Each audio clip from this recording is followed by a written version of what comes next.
So guys, let's talk about AMC. That's probably no surprise if you clicked on this video or you are subscribed to the channel, but I want to talk more specifically about where we currently sit with this stock on a technical basis, what the data is telling us, whether it is good or bad. A little sneak peek there, it looks very good heading into this next upcoming week. Have shorts started to cover in a small degree? What's the overall picture look like with AMC? Forget what happened last week.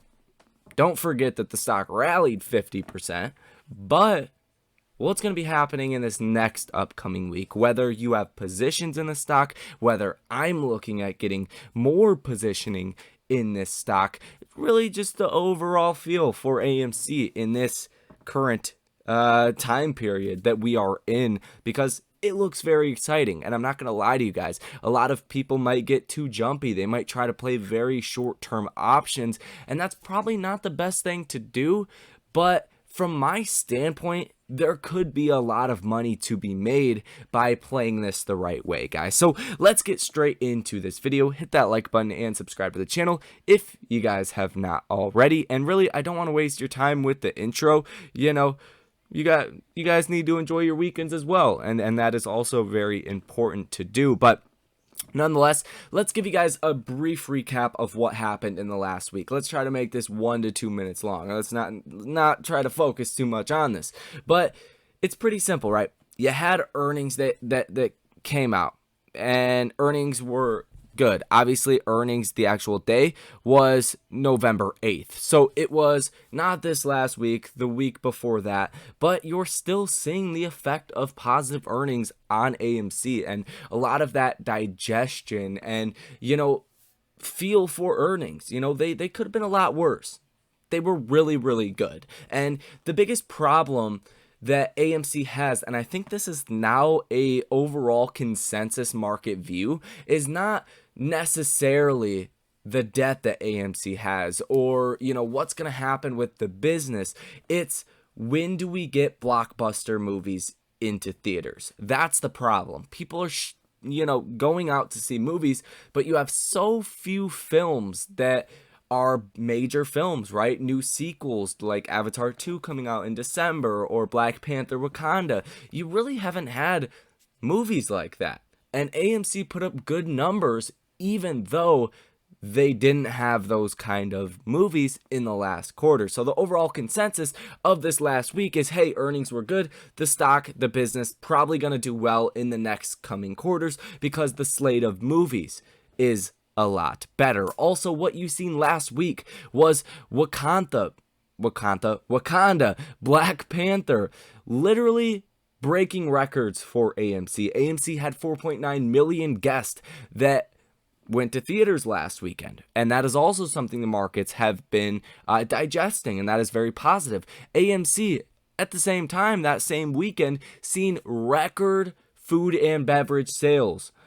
And that means people are spending a lot of money when they are going to theaters, even though household debt increased 15% year over year. Credit card debt alone over the last month went up 38%, $38 billion, not 38%, up 15% year over year, up $38 billion in just 1 month. People are going out and, seeing movies and spending a lot of money when they do that. And all of this has been very bullish for AMC's price action, and the charts show the exact same thing, which we'll talk about here in just 1 second. Now, as far as the overall markets, you had a very strong rally last week. This week, not so much. It's been more of this chop back and forth. You really haven't moved around all too much, and that hasn't really been a positive factor for AMC. You've seen not this last week, but the week before that, the markets, AMC, everything rallied really big. AMC's really been magnetized, I guess you could call it, the moves you have been seeing in the markets, right? If the NASDAQ is up, 5% or 2%, AMC's up like 10% or 15%. It's just way magnetizing the movements that we are seeing.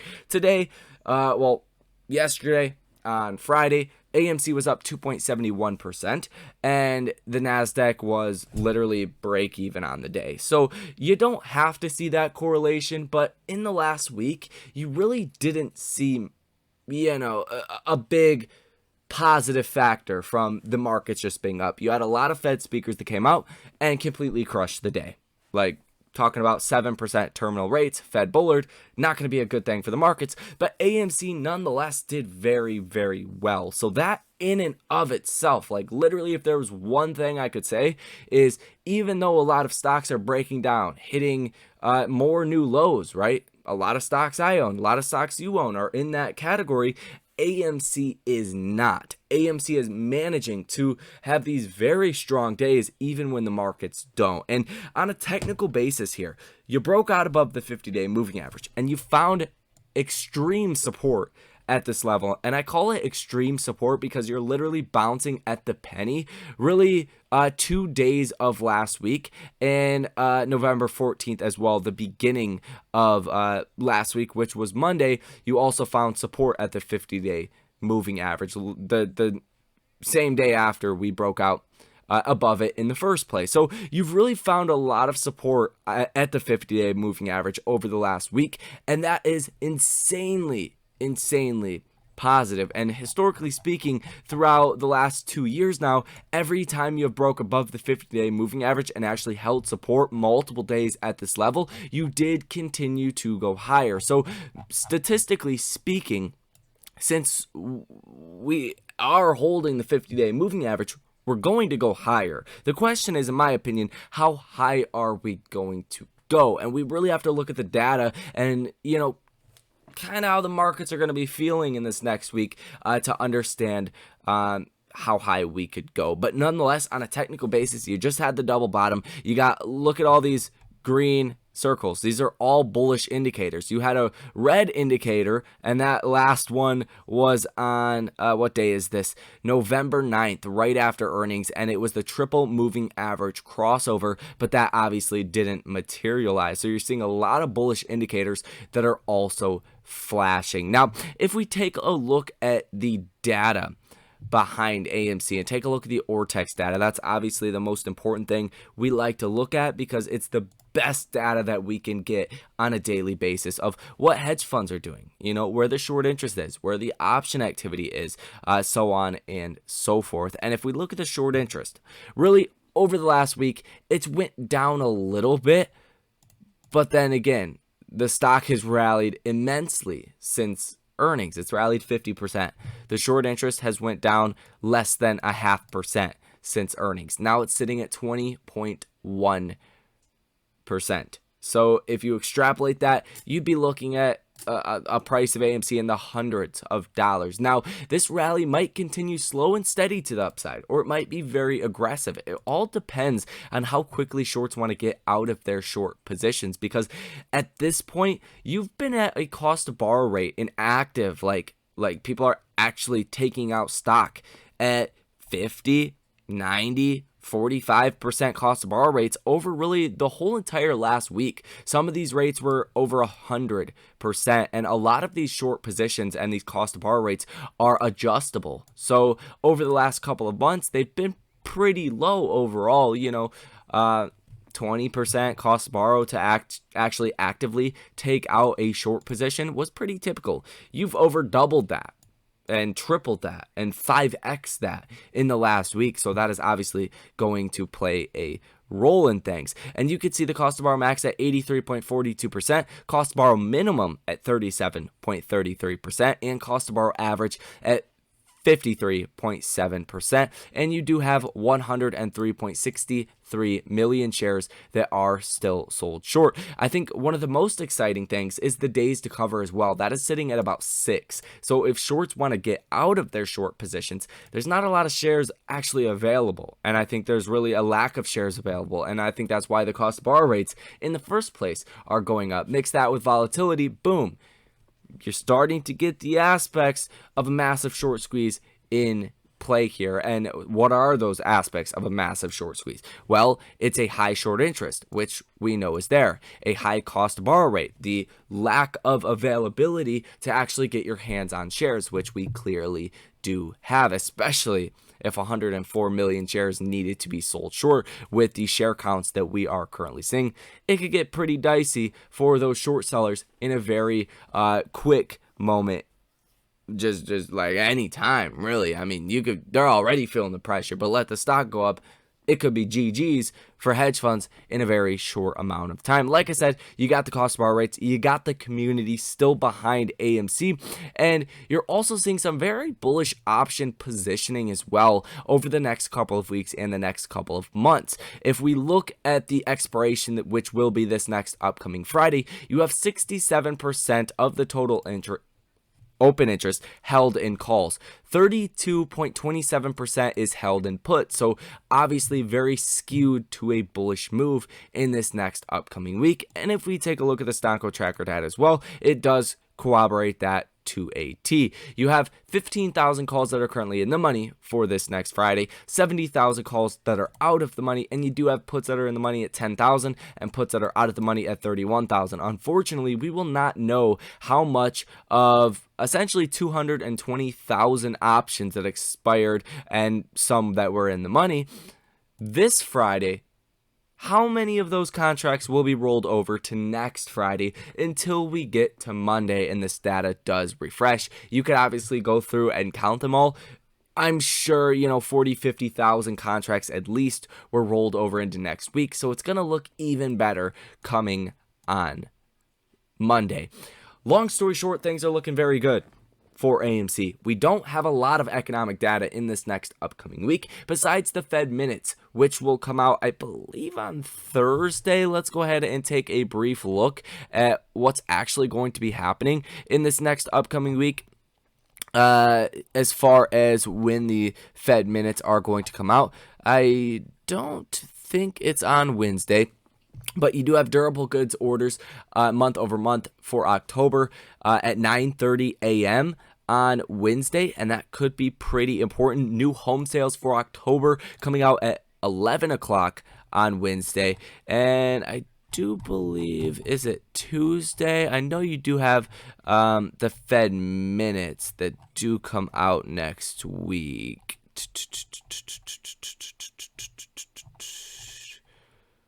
Yeah, it does look like it's gonna come out on Wednesday, actually. Believe that or not, at 3 p.m. I believe it's 2 p.m. I think the timing is wrong on this economic calendar. I believe it should come out at 2 p.m. Nonetheless, it's basically the transcript of the last Fed meeting, what was said and how they came to their decision to really give us a small bone with the last report. It initially sent the markets up quite a bit, about 2%, and then we ended up closing the day down about 3%. If you guys remember, Fed Jerome Powell just came out and sounded super hawkish, but the FOMC minutes themselves sounded pretty damn bullish. So depending on what the FOMC minute says, it could, cause a big movement in the markets. But really, besides durable goods, you don't have a lot that's going to move the markets next week. So I think a big aspect of next week will be some Fed speakers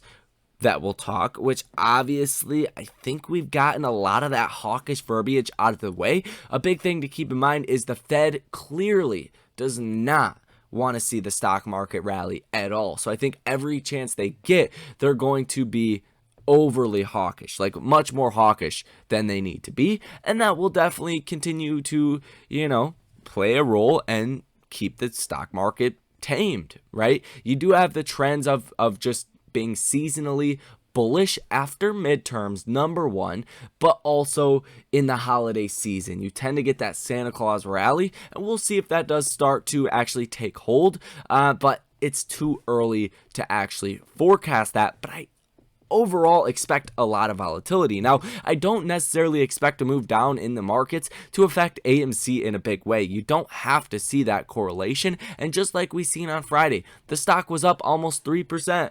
We just like the stock. The stock just does what it wants to do, and you're obviously continuing continuing to see a very bullish stance from investors within AMC stock. So there is that. As far as my actual, I guess, call it predictions, we're not going to get into a price prediction here in this video. That's going to be tomorrow, Sunday's video. But as far as where things currently look with AMC, it looks like we're setting up for another massive short squeeze. Typically, you want to be long on stocks that are outperforming compared to the broad markets, and that's exactly what AMC has done since the last earnings. And believe it or not, 2 to 4 weeks after earnings, you tend to get very violent rallies.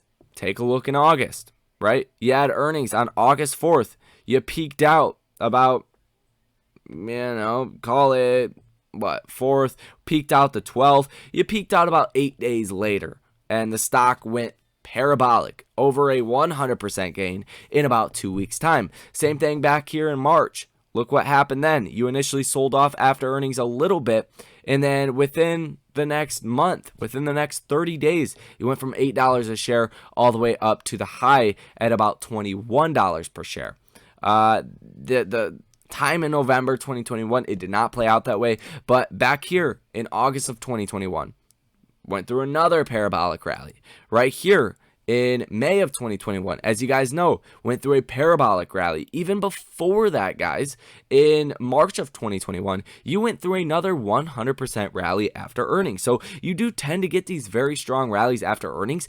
And due to the significance of this last earnings with AMC, I simply put, don't think this is even close to being done. And AMC is really proving itself here. And you can see it with the chart. The chart is the scoreboard. And this last week was a huge win for everyone involved in AMC. And I think this is literally only just the start, guys. So that is going to be it for this video. Source your comments, questions, or concerns down below in the comment section. And do me a favor, guys. Those of you guys that do post comments down there and, want me to talk about a certain thing or whatever it is, post whatever you want. You want me to talk about something that's not said in this video, something you want more elaboration on, make sure you guys like each other's comments. The comments that get the most likes that are obviously not spam will be the things that are talked about. And specifically, if there's something you guys want me to talk about that I have not already, or like I said, elaborate on, if it gets a lot of comments or likes or whatever, people want me to talk about it, I will do that. So make sure you guys do that down below in the comment section. In the meantime, just hit the like button and subscribe to the channel. Also, if you guys want to come trade with me live in real time as well, link down below in the description of this video. You guys enjoy the rest of your day, and I will see you in the next one.